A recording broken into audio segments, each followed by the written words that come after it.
Tribuners bagi Anda yang ingin mencari ketenangan dari hiruk-pikuk perkotaan, Bali bisa menjadi pilihan. Selain wisata pantai, Bali juga memiliki destinasi wisata menarik yang cocok untuk kumpul bersama keluarga Tribuners. Satu di antaranya ada Testazu. Testazu ini tepatnya berlokasi di Banjar Tegeh, Angsari, Kecamatan Baturiti, Kabupaten Tabanan, Bali. Saat berlibur di tempat ini, Anda bisa melihat koleksi satwa dan berinteraksi dengan sejumlah satwa. Anda juga bisa berfotoria dengan latar patung-patung satwa dan juga spot foto Instagramable Tribuners.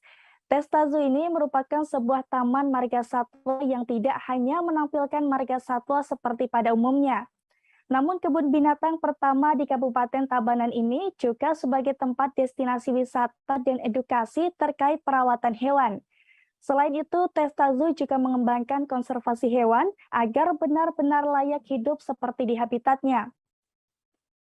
Di samping itu, Testazu juga merupakan pusat belajar alam tumbuhan hingga mengembangkan dan merawat berbagai jenis tumbuhan buah dan non-buah Tribuners. Untuk masuk ke tempat wisata ini pun cukup terjangkau. Bagi wisatawan domestik dibanderol dengan harga Rp60.000 saat weekday dan Rp75.000 saat weekend. Sementara bagi WNA dibanderol dengan harga Rp120.000 saat weekday dan Rp200.000 saat weekend. Dengan harga tersebut, Tribuners dapat menikmati berbagai pertunjukan hewan hingga fasilitas lainnya Tribuners, seperti restoran dan kafe, parkiran yang luas, serta kamar mandi umum. Di tempat wisata ini, Anda juga bisa melihat pertunjukan memberi makan gajah, bird show dan edukasi gajah, memberi makan burung pelikan, dan masih banyak lainnya.